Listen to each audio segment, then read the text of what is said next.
5 Reasons I Might Not Be Comfortable with the Hindu Designation, by Krishna's Mercy. Iti te jnanam akyatam, guhyad guhyataram maya, vimrishyay tad asheshena, yathechhasi tatha, Guru. Quote, Thus I have explained to you the most confidential of all knowledge. Deliberate on this fully, and then do what you wish to do. Lord Krishna, Bhagavad-gita, 1863.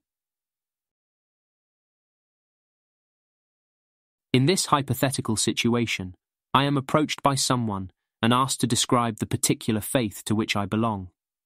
If there would be a local church to have affiliation, a book to swear an oath on, or a box to check on an official government form, which one would it be? From knowing me, the person asking the question assumes that the answer would be Hindu to the religion followed. In a nice way, I take slight objection, as I am not entirely comfortable with that designation. I know that it is the word most commonly associated with a certain way of life, applying to a specific geographic region, but just because others go along with something does not make it valid or rooted in truth. 1. It is a term created by outsiders. The Hindu term is from outsiders. You will not find it in any of our sacred texts. We maintain access to the original scripts of these texts. Though it may be difficult, people can still read the original texts.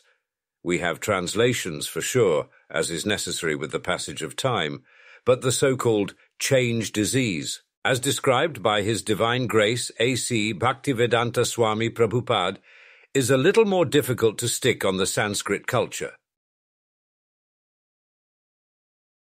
Other people saw this particular culture and didn't know what to make of it.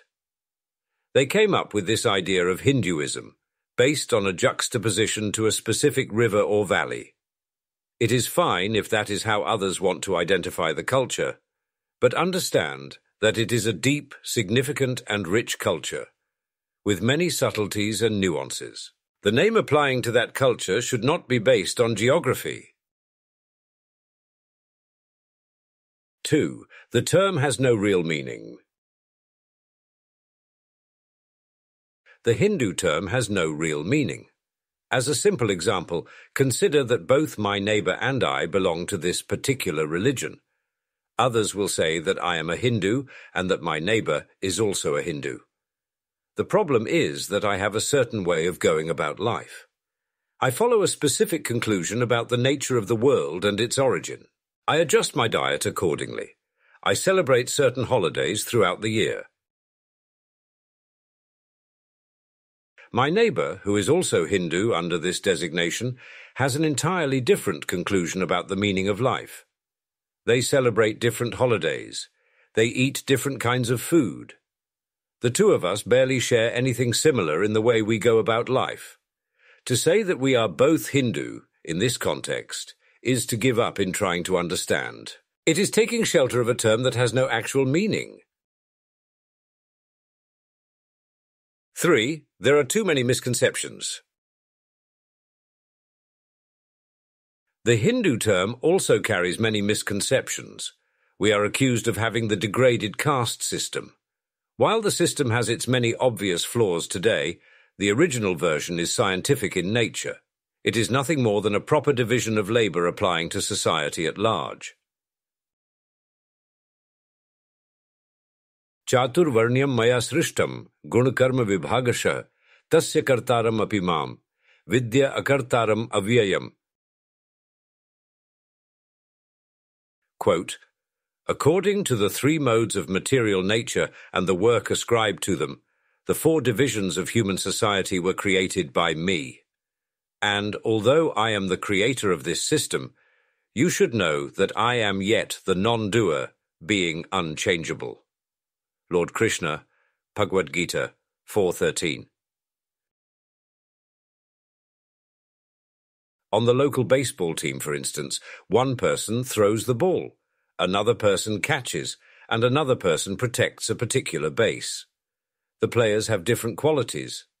The catcher is not well suited to playing the outfield in running down fly balls. The outfielder likely cannot withstand remaining in a seated, crouched position for upwards of 9 innings. The different players are equally members of the team, though they take on different roles. It is similar with the origin of the caste system, which is Varnashram Dharma in the proper understanding. People say that Hindus worship cows. Actually, in a mood of reverence, we show respect to a lot of people. It begins with the parents. We offer the same to our teachers. The spiritual guide and the parents can both be identified as guru. We respect the cow in the same manner, as she is an innocent mother who produces an abundance of milk at the mere sight of her children. To kill her simply to satisfy taste desires is akin to killing one's own mother for the same purpose. There are 7 kinds of mothers according to Vedic injunction. The real mother, the wife of a teacher or spiritual master, the wife of a king, the wife of a brahmana, the cow, the nurse, and the Mother Earth. Because Putana came to take Krishna on her lap and offer her breast's milk to be sucked by him, she was accepted by Krishna as one of his mothers. Krishna, the Supreme Personality of Godhead, Vol 1, Ch. 6. 4. There is no dogmatic insistence. When you inquire as to which faith I connect with, you are implying that what I follow bears any resemblance to other traditions popular in the world or local to the area. The big difference is that there is no dogmatic insistence. If you apply the Hindu term, then you sort of get away with lumping us in with others.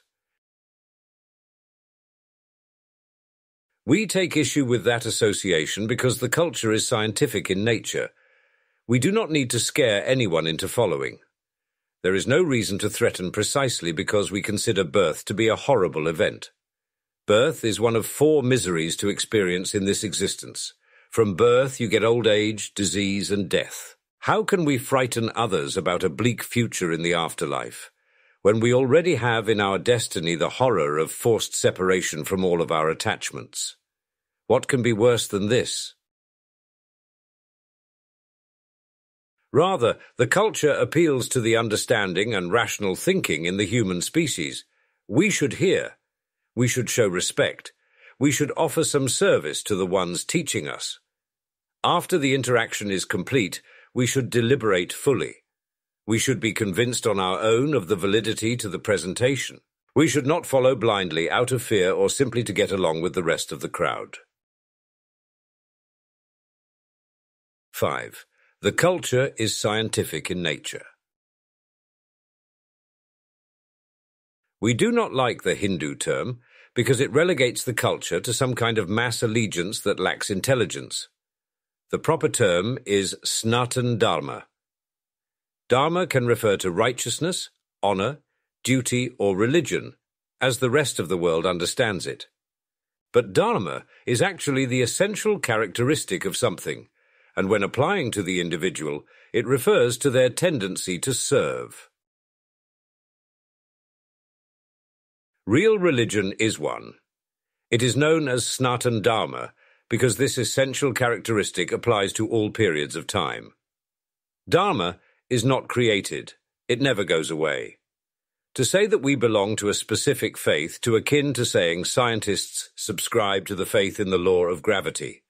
That would not make sense. The law of gravity applies whether someone believes in it or not.